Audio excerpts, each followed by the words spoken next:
This is a true story, a real chapter from the heart of Hunza. It takes us back to a time when the world had just begun to discover this hidden valley, a place of beauty and peace. Tourists came and went, drawn by the breathtaking landscapes. But among them was one woman who didn't just visit, she stayed. Her name was Elizabeth, a traveler from faraway America. Unlike others, Elizabeth found something deeper here, a sense of belonging. Living among the warm-hearted, soft-spoken Ismaili people, she felt at home. Day by day, she was touched by their kindness, their simple way of life, and their deep cultural roots. She came from a powerful country known for its wealth and global influence. But she chose to leave all that behind, just to live in a quiet village among people whose hearts were richer than any treasure. But her story doesn't stay joyful forever. It takes a turn, a quiet, painful one. What happened next, and how her memory still lives on in Hunza, is something we will uncover in this video. In the village of Mortazabad, Hunza, something special has happened. A beautiful new school building now stands where once there was only an old, worn-out classroom. This is not just a story of a building, it's a story of love, loss, and a mother's promise. She was an elderly mother, building a school with her own hands and heart. In her eyes, there was a mix of quiet sadness and a hidden joy. She looked tired, yet hopeful, as if telling herself, at least something good is coming out of all this. But why was she building this school? To know that, come, listen to the full story. In 1993, a young woman in America told her mother that she wanted to travel to Pakistan, and more than anything, she longed to see Hunza. Her mother, who loved her deeply, gave her permission, even though her heart was heavy with worry. That young woman's name was Elizabeth. She had completed her PhD in microbiology, a brilliant mind with a gentle soul. And so began a journey, one that would change not only her life, but the lives of many others. She came in Hunza for a job or money. She came as a traveler, and she stayed as a teacher. Yeah, that is true. She taught science at the old Al Murtaza Academy. It was a simple building, but the students, the mountains, and the peace of Hunza touched her heart. She called her time there the happiest of her life. Every morning, Elizabeth would sit with the locals, sharing the salty bread made by their hands and sipping warm tea. Their soft tones and kind words made her fall even more in love with the land and its people.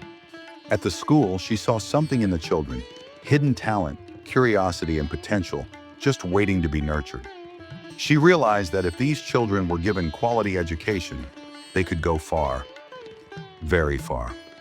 She explored the valley, met its people, and everywhere she went, she was welcomed with warmth and love. In this faraway corner of the world, Elizabeth had found a second home. But life doesn't always go the way we hope. Her visa expired. She had to return home. She wanted to come back, but never got the chance. She must have often spoken to her friends and family about this place, about the peace she found in Hunza. Out of all the places in the world she had seen, Hunza became the closest to her heart. She must have said many times, if only I could go back. That valley, those people, I've never felt more at home anywhere else. But back in America, a deep sorrow had taken over Elizabeth's home. Silence filled the air, the kind that only grief can bring.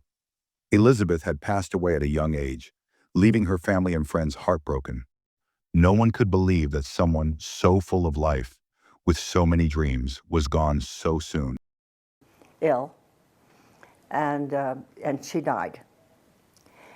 I do know, and my son realized, that she had been very, very happy here in Hunza. And we determined to come back and find out. Far away in America, her mother was carrying a pain only a mother can understand. The kind of pain that comes when your child leaves the world before you. Her daughter's memories wouldn't let her rest.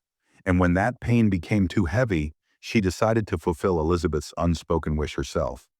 With a mother's love and courage, she set off for Hunza, to see with her own eyes the land her daughter had loved so deeply, to meet the people Elizabeth had once called her own, and to understand why her daughter had felt so at home here. Years later, her mother, Diana MacArthur, came to Hunza to see the place her daughter loved so deeply. She visited the same school, met the local people, and listened to their hopes and dreams. उनका जो रवैया था, जो attitude था, कभी कभी में हमने ये एहसास होने नहीं दिया कि वो बाहर की कोई खातून है.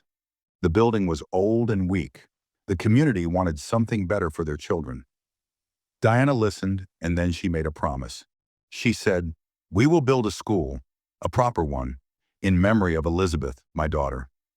It took years, it took patience, money, and effort. Diana visited Pakistan again and again. She worked with the local organizations. Slowly, the dream turned into reality. Now, after years of work, a state-of-the-art school has been completed. The new building stands on 2.6 acres.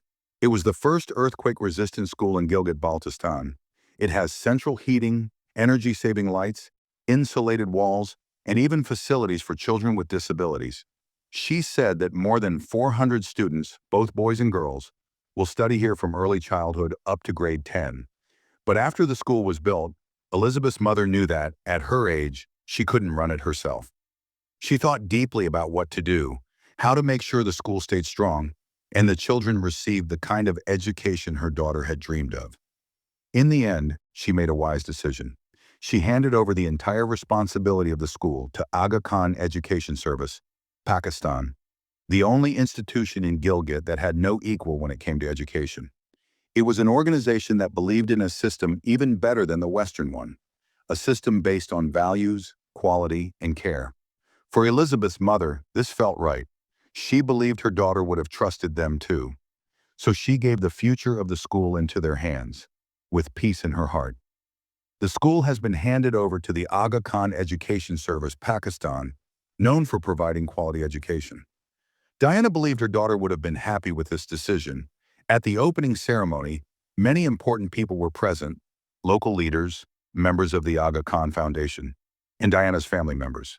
Diana spoke to everyone with a full heart. She said, "I promise to help this community build a school that will last. Not something average, but something excellent. Our children deserve the best." This school is more than walls and classrooms. It's a gift from a mother who lost her daughter, but kept her memory alive by building a future for hundreds of others. A story of love, a story of pain, a story of hope. But after doing all this, what did she truly gain? The people of Murtazabad said to her with love, "You are our mother. You are the mother of Murtazabad." She had lost her own daughter, but now she had become a mother to many children. And in that role, she found a quiet joy, a sense of peace that her daughter must be smiling from above. Her heart finally felt at ease, knowing that Elizabeth's dream was alive, growing stronger every day in this valley her daughter had once called home. And we, the Ismaili community, pray with all our hearts. May Allah grant Elizabeth eternal peace and reward her mother for this beautiful service. Some people come into this world alone, but before they leave, they touch the lives of thousands. As Ismailis, this story holds a lesson for all of us. It's a reminder that each of us has a role to play to make this world a better place. A world filled not with hatred, but with love, because hate is found everywhere. What's missing is love, and together all of us can fill that gap. Support our team, We Are One Jamaat, by subscribing to the channel and sharing this video. We'll keep bringing you meaningful stories and positive messages. You'll find reference links in the description below so you can read more about this inspiring real-life story.